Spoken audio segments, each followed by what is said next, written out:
হরে কৃষ্ণা, দণ্ডবত প্রণাম। আমাদের আরতি চ্যানেলে সবাইকে স্বাগত। তো এই ব্লগটা হচ্ছে 15 তারিখের ব্লগ, আর আজকে আমি ভয়েস দিচ্ছি হচ্ছে 30 তারিখ। তো কালকে ভয়েস দিয়েছি একটা, আর আজকে ভয়েস দিতে বসেছি, একটা এডিট করছি, এডিট করে ভয়েস দিতে বসেছি। তো মেন যে কথাটা বলে রাখি, এখানে কুলার চলছে, হয়তো কুলারের আওয়াজে আমার ভয়েসটা একটু অন্যরকম লাগতে পারে, তো কিছু মনে করবে না, একটু অ্যাডজাস্ট করে নিন আপনারা। কুলারের আওয়াজ হচ্ছে এখানে, যেহেতু প্রচণ্ড গরম, ফ্যানের হাওয়াতে কাজ হয় না, কুলার বা এসি, কুলারেও কাজ হয় না তেমন একটা, তবুও যতটা হয় এসি তো অনেক মেহেঙ্গা আছে না, তো কুলারের আওয়াজ হয়তো একটু সমস্যা হতে পারে, তো একটু অ্যাডজাস্ট করে নিন। তো 15 তারিখ সকাল থেকেই এই ভিডিওগুলো আমার মা করেছে, তার কারণ আমি যেহেতু সারা রাত ঘুমাতে পারিনি ট্রেনের ভিতরে, তো পরের দিন ভোরবেলাতে নিচে এসে শুই, তখন একটু ঘুমাতে পারি। ওয়েদারটা একটু ঠান্ডা হওয়ার কারণে অতিরিক্ত গরম লাগছিল, তারপর ট্রেন চলছিল, ওই জন্য আরও ঘুম হয়নি, তো নিচে এসে তখন একটু ঘুমিয়েছিলাম। তো এই ব্লগটার ভিতরে অনেক সুন্দর সুন্দর মোমেন্ট আছে, তো আপনারা ভিডিওর সামনে গেলে দেখতেই পাবেন, অনেক সুন্দর সুন্দর। আর 15 তারিখে আমরা যেহেতু সকালে পৌঁছেছিলাম, ওই কখন পৌঁছেছিলাম, ওই 9টা সাড়ে 9টার ভিতরে মথুরা পৌঁছে গেছিলাম, মানে ট্রেনটা 1 ঘন্টা লেট ছিল, কিন্তু ওই 9টা সাড়ে 9টা 10টার ভিতরে পৌঁছে গেছিলাম। তারপরে মথুরায় কৃষ্ণের মানে জন্মভূমি, যে একটা মন্দির কিছু একটা আছে, যে জন্ম হয়েছিল একটা কারাগার টাইপের, যে এখন যেটাকে মুসলিমরা, এখন না মানে অনেক দিন হয়ে গেছে, মুসলিমরা যেটাকে মানে মেন যে কারাগারটা, মুসলিমরা ওটাকে নিজেদের আয়ত্তে রেখে নিয়েছে আমাদের জায়গাটা, মানে আমাদের মেন জায়গাটা নিয়ে ওরা ওদের অন্য জায়গাটা আমাদেরকে দিয়ে দিয়েছে, এরকম একটা ব্যাপার। তো ওখানেই একটা মানে আপাতত দর্শনের জন্য একটা কারাগার মতন বানিয়েছে, তো সেই মন্দিরটা হচ্ছে মথুরাতে। তো মথুরার ওই মন্দিরটায় আবার ফোন অ্যালাউড নেই, তাই জন্য আপনাদের সাথে শেয়ার করতে পারিনি। তো সেই মন্দিরটা আমরা প্রথম দিন গিয়েই দর্শন করেছিলাম, মানে মথুরা হয়ে বৃন্দাবন যাচ্ছিলাম, তো যাওয়ার পথে আমরা দর্শন করে নিয়েছিলাম। এই যে মোমেন্টটার কথা বলছিলাম, যে খুব সুন্দর সুন্দর মোমেন্ট আছে, এই যে বাঁদরগুলোর মোমেন্ট, আমি ভিডিওটা ঠিকভাবে করতে পারিনি। এই বাঁদরগুলোকে আসার সময় রসগোল্লা নিয়ে আসা হয়েছিল গোবরডাঙ্গা থেকে, যে সারাদিনের টিফিনের জন্যে, রাত্রিবেলার জন্যে হয়ে যাবে। তো ওদেরকে প্রথমে পাউরুটি দেওয়া হয়েছিল, তো ওরা পাউরুটিগুলো খায়নি, তারপরে কলা দেওয়া হয়েছিল, তো কলা খেলো, তারপরে এই যে মিষ্টি দেওয়া হচ্ছে এখন, এই মিষ্টিগুলো খাবে। এই মিষ্টিগুলো প্রথমে একটা বাঁদর নিল, প্রথমে নিয়ে মুখে পুড়ে দিয়েছে, তারপরে দ্বিতীয় যে বাঁদরটা নিয়েছে, প্রথমে সেটাকে নিল হাতে নিয়ে, শুকে চেটে চেটে দেখলো টেস্ট কেমন, তারপরে ওটা খেলো।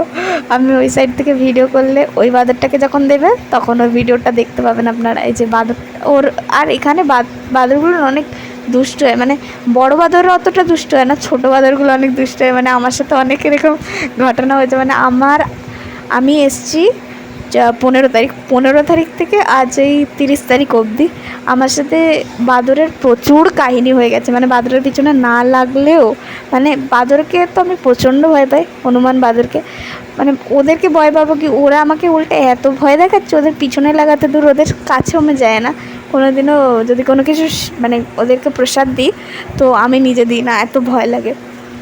কিন্তু তবুও এই যতদিন রয়েছি বৃন্দাবনে এখনও অবধি আসার থেকে প্রচুর ঘটনা হয়ে গেছে এই বাঁদর নিয়ে। মানে বাঁদরেরা আমাকে প্রচণ্ড ডিস্টার্ব করে, কাউকে না, আমার মা থাকে আশেপাশে, যারা যারা থাকে কাউকে ডিস্টার্ব করে বলতে গেলে ওই আমাকেই। আর এই বাঁদরটার কোলের ভিতরে একটা বাচ্চা আছে, ছোট বেবি বাঁদর।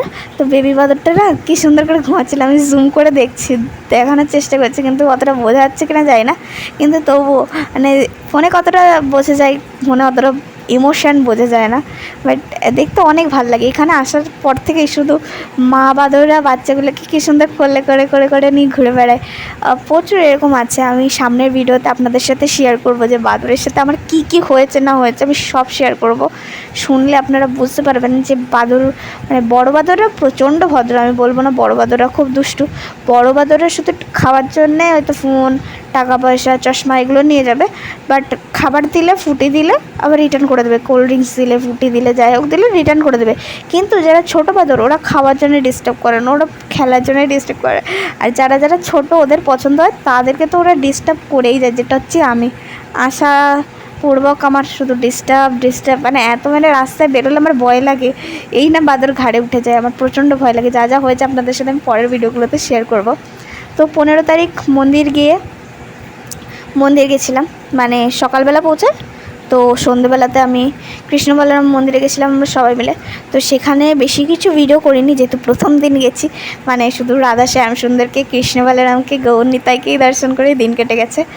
তো এই যে সেখানেই কিছু কিছু ভিডিও করতে পেরেছি, যেটুকুনি যা মানে এই ভিডিওটা মানে আমি করিনি, এটা আমার মা করেছিল, যতদূর মনে পড়ছে মাই করেছিল।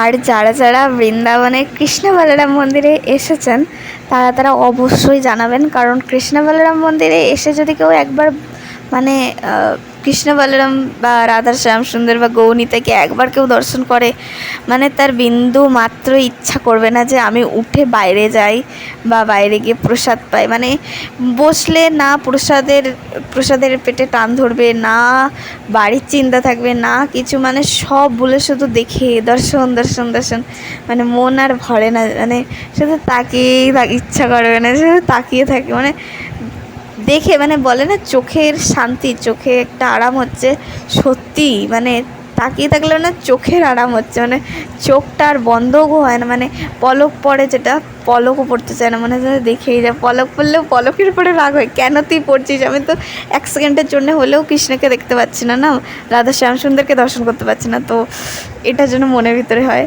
তো সামনের ভিডিওতে আরও অনেক কিছু শেয়ার করব, মানে যেখানে যেখানে যাব সেখানে আপনাদের সাথে শেয়ার করব, কতটা কি পারবো জানি না, তার কারণ আমার যেহেতু ভিডিও করার ন্যাকটা চলে গেছে, যতটা পারবো আপনাদের সাথে শেয়ার করব। তো দেখা হচ্ছে পরের একটা ব্লগে, সবাই ভালো থাকবেন, সুস্থ থাকবেন, আর আমার ব্লগ দেখতে থাকবেন আপনারা। যদি কোনো ভুল ত্রুটি হয়ে থাকে কৃপা করে ক্ষমা করবেন। তো আজকের মতো টাটা, হরি বল, রাধে শ্যাম।